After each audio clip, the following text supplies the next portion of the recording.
Kibiina ki National Unity Platform oba kyoyinza okuyita NUP kyaddaaki olunaku olwaleero kisazeewo eggoye n'okuba nti kigaba kaadi mu butongole eri buli munnabyabufuzi asubscribinga ku kibiina kino ekya NUP ayagala kaadi mu Kampala.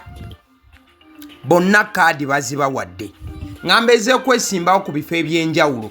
Abatannaweebwa kaadi be baagala eky'obubaka oba eky'obwa MP bwa Kampala ku sayidi ey'abaami ne ku sayidi ey'abakyala. Abasigadde kaadi bazibawadde leero. Eno video ngirikodinze nga nkuleetedde list eya buli kitundu ekiri mu Kampala n'omuntu waawo gwe bawadde kaadi. Nkuleetedde ba councillors aba LC1 nedda si LC1 kakkana.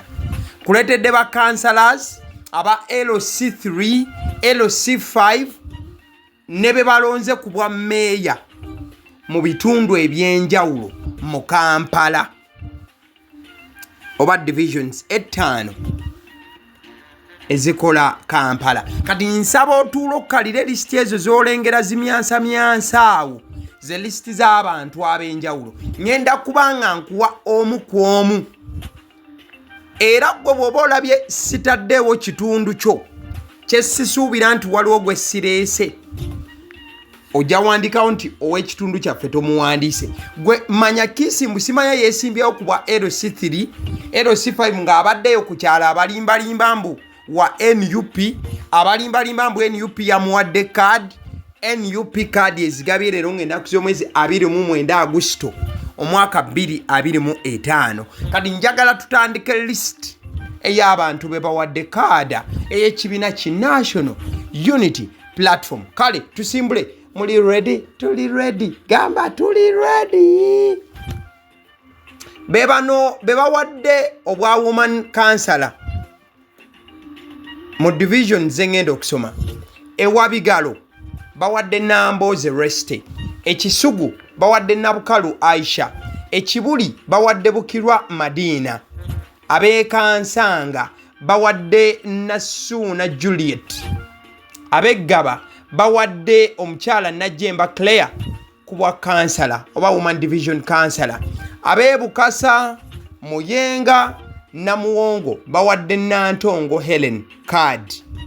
Nsambya Estate wamu ne Kabalagala Kawesi Aisha card agifunye bulungi. Kati wema njogera kitegeeza neetoolooledde mu bitundu ebyo. Abennamuwongo bawadde Waddimba Lawrence ku basajja direct division councillors. Abemuyenga bawadde Tusuubira Musa. Wabigalo bawadde Sembatya Jamali. Ab'Ekisogo bawadde Kigundo Regan. Ab'Ekibuli bawadde Aziz Kasim. Ab'Ekansanga bawadde Lubega Ramadhan. Kabalagala bawadde Katende Hassan Waswa.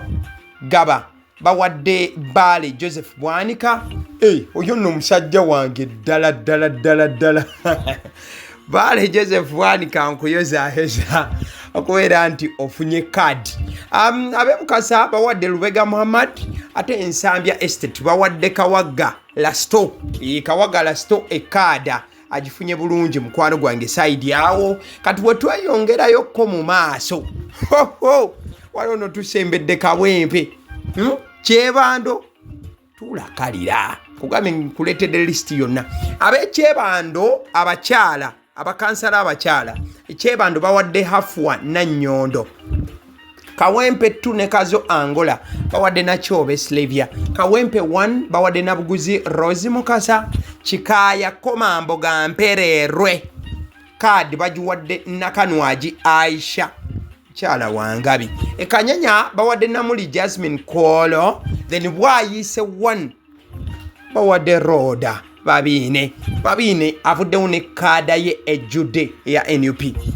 Mpererwe katugenze ku basajja be bawadde obwa councillor oba kaadi z'obwa councillor. Mpererwe bawadde Nabakooza Rita. Yimbadde manyi wali yap tuli fenna. Kale Kyebando East bawadde Luyima Faruk. Kyebando West bawadde Serubiri Charles. Kikaaya North bawadde Bule Henry Nsubuga. Abachikaya South bawadde Kawuki David. Kazo Angola bawadde Kayemba Richard. Kawempe 2 bawadde Mukasa Beni Ntale. Kawempe 1 West bawadde Nsubga Ismail. Then Kawempe 1 East bawadde Kibuga Joseph. Bannafa abekomamboga Buyonda Aloysius kadi bagimuwadde. Abekanyanya Muyomba Matovu Joseph ekadi agifunye buterevu. Bwetugende bwayisaawo Kyeyune Godfrey kadi agifunye bulambirira mukwano gwange okuba nti ajja yeesimbewo ku bwa kansala. Yes, bamuwadde bulungi kadi. Wa Innocent gusuulwa sinnaba kubanga ntuukawo akatweyongereyoko maaso mu bantu ab'enjawulo abafunye kadi mukwano gwange eyeetegereza yaafuna. Bw'osumagira tebabega. Bwetugenda mu maaso mu bitundu byenzizaako bano bwe bawadde obwa Woman Division Councillors oba obwa kansala bw'abakyala mukwano gwange. Bwe tukkirira ne twetegereza sayidi ya Muluka bawadde Ndagire Rita. Muluka 3 bawadde Namagembe Elizabeth. Ate aba Muluka 2 bawadde Namaze Station. Muluka 1 bawadde Nakyeyune Justin. Mulago 3 Birungi Brenda Akoth.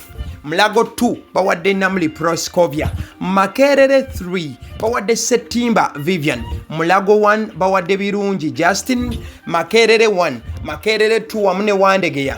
Musisi Aneta afunye kadi. Mukwano gwange abayi bwayise 2 ne bwayise 3 Woman Councillor w'abakyala Nancha Ruth ekadi avuddewo nayo. Bwe tugenda kuba Direct Division Councillors Muluka 4 bawadde Makerere bawadde Aikobwa Moses. Muluka 3 ne bawa Sekiranda Ivan.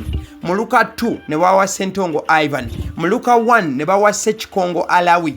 Wandegeya Kagwa Vincent. Mulago 3 Serunkuma Abdala. Mulago 2 Lukandwa David. Mulago 1 Ndagije Ronald. Mulago 3 Mutyaba Abdubasti. Mulago Makerere 2 Makerere 3 Mutyaba Abdubasti. Then watugenda Makerere 2 tuwadde Kiseka Kyals ekade avuddewo nayo. Makerere 1 bawadde Sebwato Faizo bwayise 3 Kakoza Alex ekada agifunye munange Simbwa William ate yafunye side eri eyabwayise 2 oba nfuna bulungi ndoza abebwayise mbamba kozeeko lwaki sibajjaawo ne tudda wali maase waddako mukyayina kye mutoma abebwayise ne Makerere Wandege ya Mulago ndoza mwembajjeko omukono katugende side z'emutunga eyo n'ebitundu ebirinaanyewo kati bano be bawadde obwa Woman Division Councillors ku bakyala abagenda okwesimbawo nga bakansala b'abakyala side eyo. Mutungo Upper Birungi Deborah. Mutungo Lower Nasari Hajara. Mbuya 2 Nakawuka Mariam.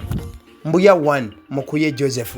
Luzira Prisons awo nno awe batatadde waliwo ekifo ekyo ekisigadde nga wakite bagenzawo ne wabaawo omuntu agira ennanka kale Luzira yennyini bawadde Nasuna Robina kati side z'ebutabika eyo abantu bwe bawulira butabika balowooza waliyo ddwaliro lyokka bawadde Magumba Catherine. Bwe tugenda Bugoloobi Kiswa Nakawa Nambooze Habiba Justin avuddewo ne kaada. Kati mwana mulenzi gwolaba ku screen ye Innocent gusuulwa. Kati bwe tugenda mu ba Direct Division Councillors abafunye ebitundu bya Mutungo n'ebisigadde Nakawa katusimbulira awo.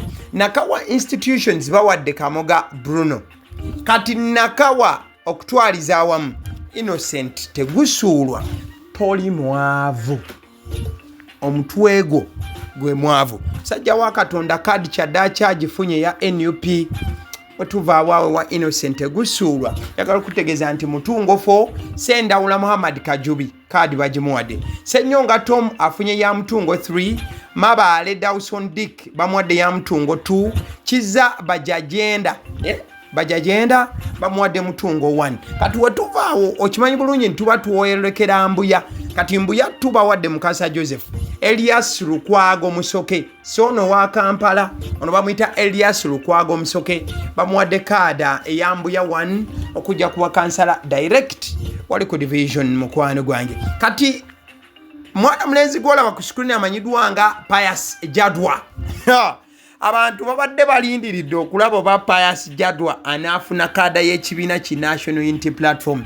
Njagala okubategeeza mu bitiibwa ebingi ku side ya Luzira Prisons mwana mulenzi amanyidwa nga Pius Jadwa Pius Jadwa ekada ya NUP agifunye mu bujjuvu. Kati wetubudde wamwana mulenzi amanyidwa nga Pius Jadwa, kati ne tugenda wali side za Luzira, ngovude ku Luzira prisons, then Luzira bawaddeko Ire Ali, then Kiswa bawadde Seguja Ismail, Butabika ne bawa mwana mulenzi amanyidwa nga Senkuba Wile, kati ate Bugoloobi okutwaliza wamba wadde Kisaache David Livingstone okubeera nti afuna kadi y'ekibiina ki National Unity Platform okugenda nga direct division councillor.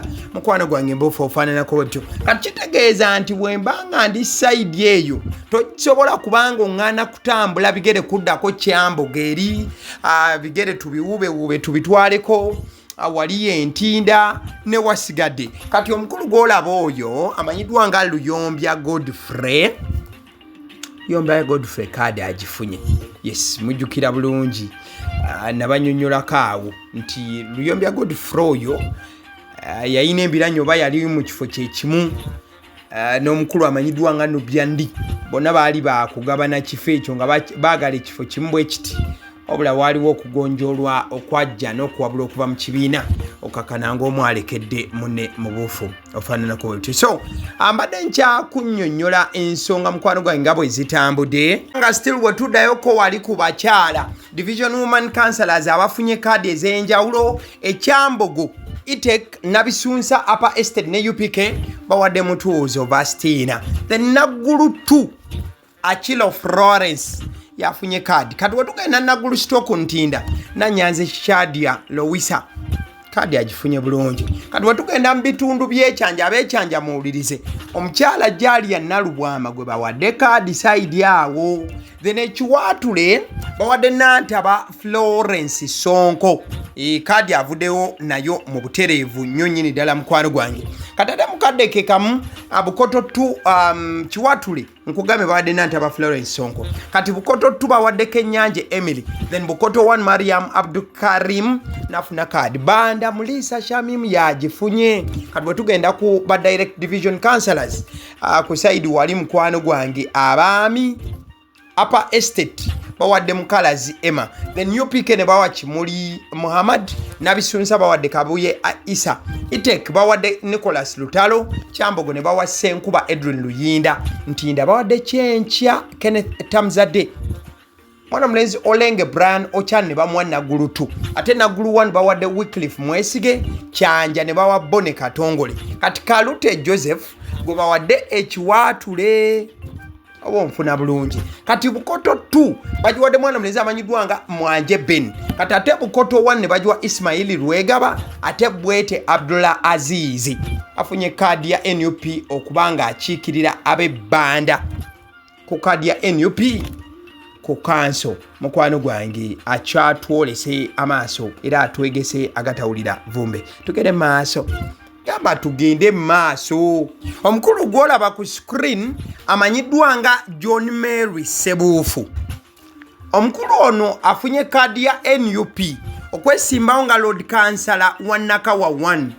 Wabula ono abaddeko ebigambo bingi ebibadde bimwetolererwako gye buvuddeko olw'ensonga nti omukulu ono ekifaananyi ekivuddeko emabega wali y'omu ku babadde bakulira era abatwala akakiiko k'ebyokulonda aka NUP. Wabula omukulu John Mary Sebuufu akakiiko we katuuse oba we kabadde mukadde ak'okusunsula ani ow'okwesimbawo ku kadi ya NUP mu kifo omukulu ono kyeyabadde ayagala. Omukulu ye yavuddeyo ng'omuwanguzi era yatutte kadi, wabula ng'abadde ku kakiiko ak'ebyokulonda aka NUP. So gye buvuddeko bangi babadde nga bamulumbagana n'okuba nga bagamba nti ekintu gino kiba nedda. Omukulu ate ali kakiiko k'ebyokulonda abeera atya nga naye yeesimbyewo, wabula atumuyozayoza omukulu Sebuufu John Mary kadi yo yagifunye bulambirira. Omukulu gw'olaba awo amanyiddwa nga Mr. Mosh kadi yagifunye. Tugende mu maaso. So mbadde nkyakunnyonnyolako ku balala abafunye kadi. Nakasero 3 ne Nakivubo ku wano no tuli mu bakyala. Tuzzeeko side ya Kampala Central wakati mu Kampala mu kibuga. Nakasero 3 Nakivubo Nalumansi Farida Mugabi ye yafunye kadi. Otugenda Nakasero 1 ne Nakasero 2 kadi bajiwadde Nanteza Rehema. Otugende Mengo bajiwadde Nakitanda Pros Kagumba then ate Gimbo Salama ne bamwe ya Kololo 4. Chokuhaire Lilian yafunye Kololo 2 wamne Kololo 3 ate Nwasasla Penelope yafunye ya Kisenyi 3 za Lwango Leida Mumbejja bamwadde kadi ya NUP kulwa Kisenyi 2 ate na Cheju Halima nafuna Kisenyi 1 ne Old Kampala nabwami Teddy oyo side ze Kamocha 2 kadi yagifunye na Kitende Mavis kulwa Kamocha 1 ate era ne Kololo omukulu golaba ku screen ye Kabuye Isaac oyo ye yakubye sibitoka enkona nenywa tugende mu maaso badde jagamba nti Kamocha 1 ne Kololo 1 bawadde na Kitende Mavis ate Kagugube bawadde na Mugenyi Irene Civic Center Industrial Area Nakasero 4 bawadde Nagayi Umu Salama okuba nti yatukwata kadi Adongo Winnie Laka yafunye yebukesa tukomeye ku basajja abagenda kuba kansala direct mukwano gwange Old Kampala bawadde Nsubuga Ronald kubeera nti afuna kadi Nakivubo bawadde Lukwago Rashid okuba nti akulembera NUP by the way mukulu Wumal Magala gwolabaawo omujjukira bulungi yesimba ku Nalukoola mukamyufu ka NUP Nalukoola n'akawangula Wumal Magala yasigala nga musajja mukakamu era teyaleetawo mbeera mu kibiina kye National Unity Platform Wumal Magala bamuwadde kadi era jjanga kansala owe Kawempe tugende maaso ne list nja kuteeramuko bano bakabejja nga tewe nkwane kumanya amalago badde tomanyi Nakivubo nkugambe bawadde Lukwago Rashid Nakasero 4 Kalibala Ashraf Mugalu Faizo ne bamuwa Nakasero 3 Nyanzi Yasin bamuwadde Nakasero 2 Kavuma Steven ne bamuwa Nakasero 1 Lukoda Abdukarim bamuwadde Mengo Mayambala Joseph ne bamuwa Kololo 4 ate mwana mleza amanyiddwa nga Muwonge Frank ne bamuwa Kololo 3 Kato Conrad Nils bamuwadde Kololo 2 ate na Kanjako Patience Unika bamuwadde Kololo 1 otugenda ku Kisenyi 3 Semalembe Hassan ye yafunye Basude Sulaiman nafuna kadi ya NUP kulwa Kisenyi 2 Semakula William nafuna kadi ya NUP kulwa Kisenyi 1 Kamocha 2 Jingo Frank Abraham bamuwadde kada Kamocha 1 bawadde Mukisa Hussein ate Nakabare Hare oyo bamuwadde Kagugube Industrial Area bawadde mwana mulenzi amanyiddwa nga Serwaniko Frank ate wetuvaawo ne tugenda mu Civic Center muwanga Dennis Ashraf ye yaweereddwa kadi wetugenda Bukesa Semakula Hamza ne bamuwadde kadi y'ekibiina ki National Unity Platform okujja okubeera nti abantu b'e Bukesa abakulembera kati nno wano wetugenda mukwano gwange wuliriza teekayo okutu wetugenda gamba omwana asirike awulirize obwa meeya bwa Kampala ebifo ebyenjawulo awo ebisavwa tusooke kubisavwa kati tusooke wano wansi Lubaga Division 3 Kigozi Rose Nalubwama bamuwadde kadi ya NUP ku lw'abakyala wano ndi mbakyala mbaveemu ngende mbami ate twolekere wali ewasembayo Lubaga Division 2 Nakabugo Farida bamuwadde Rita Nakubulwa bamuwadde Kyalubaga Division 2 Namazi Olive ne bamuwa Nakawa West Kaija Dorin bamuwadde Nakawa East Makindye 3 ne bawa Nalukwago Judith Mule Bawaire Agnes bamuwadde Makindye 2 Sara Mukisa Muwonge Makindye 1 Agina Mutano Kirabo Marion ne bamuwa Makerere University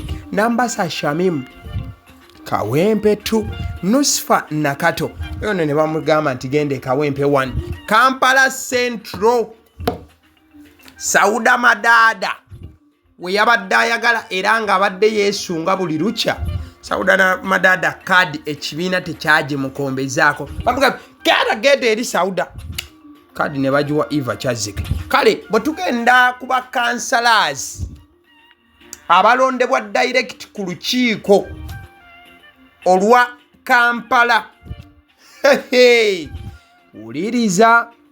uliriza uliriza. Lubaga 3 bawadde Katongole Julius. Lubaga 2 bawadde Mubiru James era ngo yentebe agibaddeko gye buvuddeko. Lubaga 1 bawadde Ssenyonga Sulaiman. Nakawa 3 bawadde Faizo Sebayiga.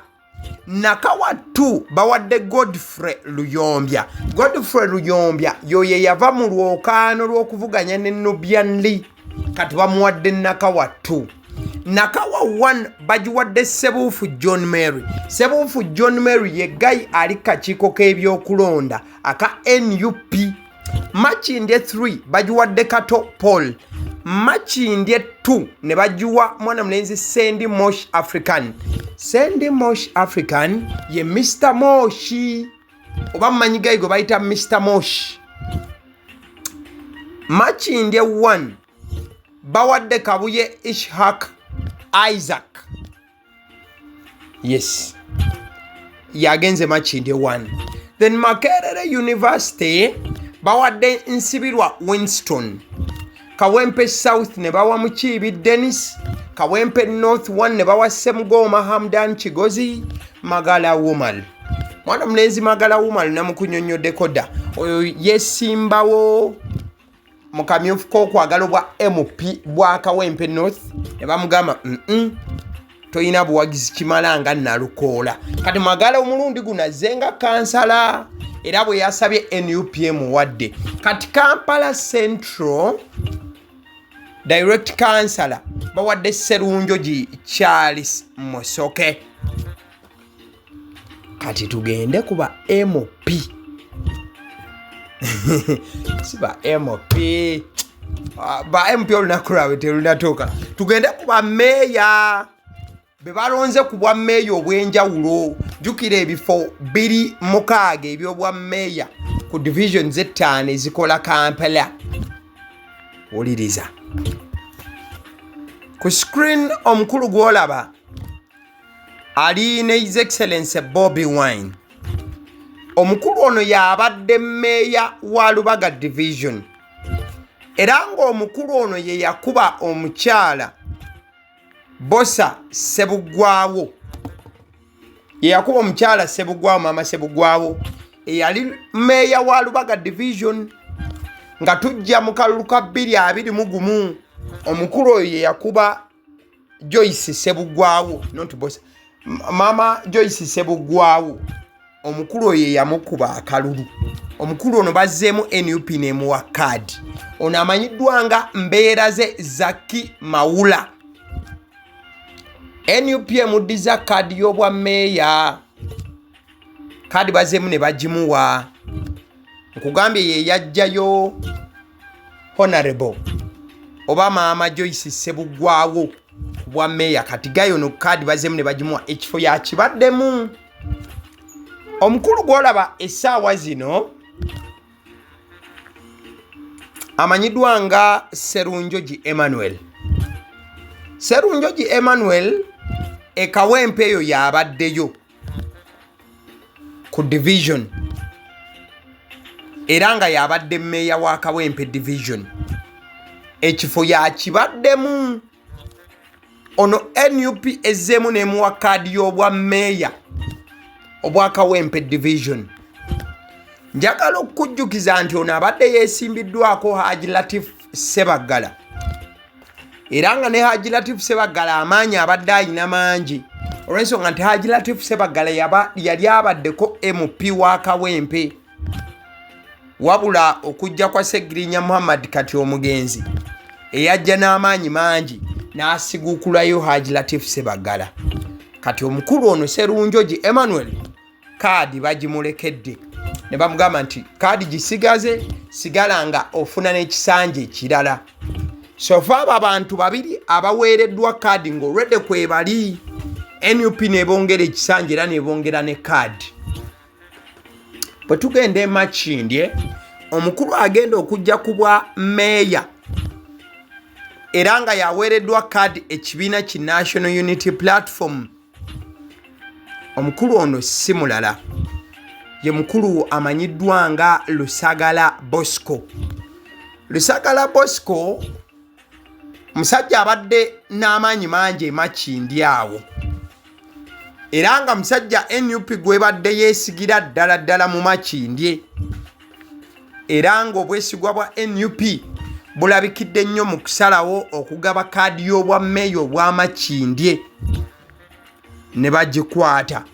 Ne bagiwa mwana mulenzi amanyiddwa nga Lusagala Bosco asobole okubeera nti ekintu akikwatamu.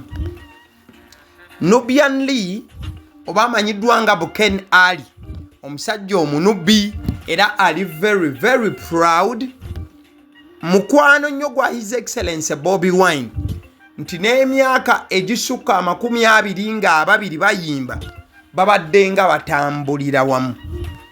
Not until recently mwana mulenzi Nubian Lee we yasalawo nayo okugezesa oba ateekeko ekigere ku lugendo lw'ebyobufuzi newankubadde abadde musajja musirise nnyo ebbanga lyonna.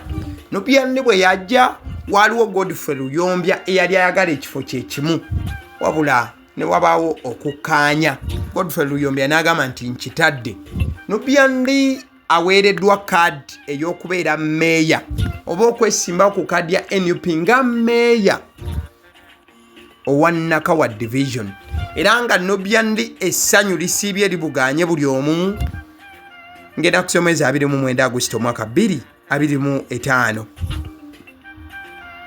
Bwe tuvaawo awo, omukulu gw'olaba ku screen amanyiddwa nga Kataabo Moses.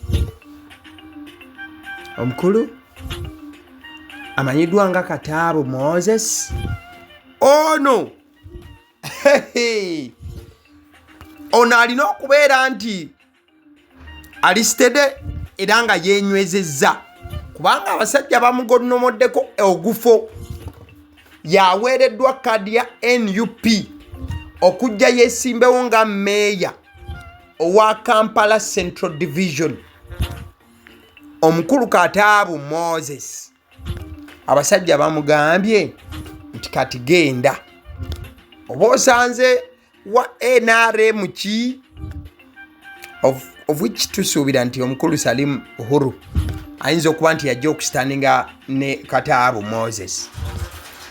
Still olunaku olwaleero omukulu amanyiddwa nga Ronald Balimwezo Nsubuga, omukulu amanyiddwa nga Ronald Balimwezo Nsubuga ojja kujjukira bulungi nti musajja ali Nakawaawo era ebintu bingi nnyo yabikola here and there.